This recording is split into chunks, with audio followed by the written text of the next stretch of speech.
Buenos días con todos. Como ya han dicho, eficacia y seguridad del biosimilar de infliximab, el Rencima, en pacientes con enfermedad de Crohn en la práctica clínica a los 6 meses. Esto es en el Hospital Virgen Macarena. A modo de introducción, comentar que el biosimilar es un medicamento de origen biotecnológico que ha demostrado ser compatible, tanto en eficacia, seguridad y calidad, al medicamento innovador de referencia. Esto sucede sobre todo cuando la patente ya del medicamento de referencia ha expirado. En junio del 2013, la EMA aporta un documento extenso en el que valora la comparabilidad del nuevo biosimilar de infliximab de Rencima con el Remicade. Es por eso que en 2015 fue aprobado su uso en todas las indicaciones de las que actualmente dispone la molécula original, el Remicade. Hay que recordar que los resultados de estos estudios se dieron de farmacodinámica, cinética y seguridad, fueron en pacientes con enfermedades reumatológicas, que en ese momento no se disponía de ningún ensayo clínico en enfermedad inflamatoria. En el último año hemos tenido varios resultados de algunos ensayos y de varias series de casos en pacientes de la eficacia y de la seguridad ya de los biosimilares en esta patología. Como podemos ver, el seguimiento que se han presentado en la mayoría de estudios son seguimientos cortos de 8 semanas, 14 semanas. Muchos de estos estudios son prospectivos, varios son retrospectivos y la eficacia medida tanto como respuesta y remisión en la mayoría de los estudios ha tenido valores muy variables. La seguridad se ha reportado también en la mayoría de estos estudios. Con esta premisa, el objetivo de este estudio fue conocer la eficacia y la seguridad de Rencima en pacientes con enfermedad de Crohn. En los materiales y métodos, se trata de un estudio observacional y prospectivo de una única corte que se incluyó a los pacientes que previamente tomaban el Remicade, a los que vamos a definir como switch, que eran pacientes a los que tomaban con la dosis habitual y a pacientes naive biológicos. En estos pacientes analizamos la respuesta clínica utilizando el índice de Harvey, respuestas bioquímicas utilizando la PCR y vimos efectos adversos en los 3 y en los 6 meses.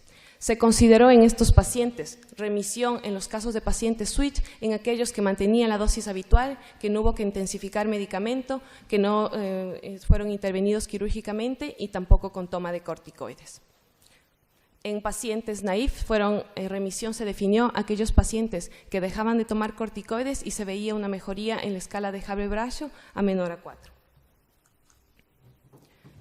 Empezamos el estudio de forma inicial con 80 pacientes de enfermedad de Crohn, 67 eran pacientes switch, de estos el 83.6 se encontraba en remisión y 13 pacientes eran naïf. El 67% estaba en toma de corticoides. Las características demográficas de nuestros pacientes, el 52% eran hombres con una edad media de 39 años, el 58.3% eran no fumadores. Dentro de la clasificación de Montreal podemos ver que en la edad de comienzo teníamos en la mayoría el 76% fue entre 17 y 40 años, la localización fue L2 colónica en el 40% de los casos, el comportamiento tuvo un B1 en el 60% de los casos, tuvimos el 51.3% enfermedad perianal y las manifestaciones extraintestinales no eran frecuentes en estos pacientes. Aquí muestro cómo de los 80 pacientes que partimos inicialmente para el análisis a los 3 meses vamos a hablar de 78 pacientes. Un paciente fue retirado del estudio por un efecto adverso que presentó mientras estuvo hospitalizado, un síndrome de Sweet, y uno que no acudió a las revisiones. Posteriormente, de 3 a 6 meses, presentamos resultados de 70 pacientes, 2 que no tuvieron respuesta a tratamiento, un efecto adverso que fue unas artralgias, uno que fue intervenido quirúrgicamente y 5 pacientes que no acudieron a consulta. Con esto podemos mencionar que a los 3 meses, en los pacientes que son switch, el 87.5% mantiene la remisión, a los 6 meses el 84% mantiene la remisión. Y en aquellos pacientes naïf, el 67% la mantiene a los 3 meses y la alcanza el 50% a los 6 meses. Para ver un poco los resultados ya de la parte de las medianas de la PCR en los pacientes switch, vemos que no hay un cambio estadísticamente significativo desde el momento basal en estos pacientes a los 3 meses y a los 6 meses. Y en el caso de la mediana del Harvey-Braccio, vemos que hay una leve disminución que se nota sobre todo estadísticamente significativa del momento basal a los 6 meses. pero me refiero a que es menos de un punto de diferencia de caída. Y en los pacientes naive sí podemos ver las diferencias. En el caso de la PCR basal, a la PCR en 3 meses y a la PCR en 6 meses hay una caída significativa con una P estadísticamente significativa, y al igual que en el índice de Harvey-Brascio vemos lo mismo, vemos cómo va descendiendo la mediana en estos pacientes. La diferencia, sobre todo, en el caso de la PCR se ve al momento 0 y a los 6 meses, y en el caso del índice de Harvey se ve la diferencia, que es estadísticamente significativa, al momento basal, a los 3 meses, y el basal con los 6 meses.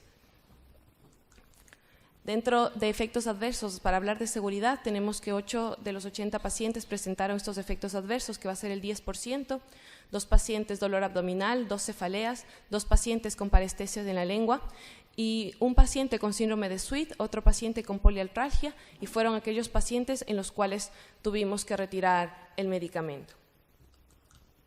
Dentro de las conclusiones de nuestro estudio vemos que Rencima es eficaz y seguro en los pacientes con enfermedad de Crohn, que en el caso de los pacientes switch se mantiene una respuesta en el 84% y que los pacientes novo van a conseguir la mitad de ellos la remisión clínica.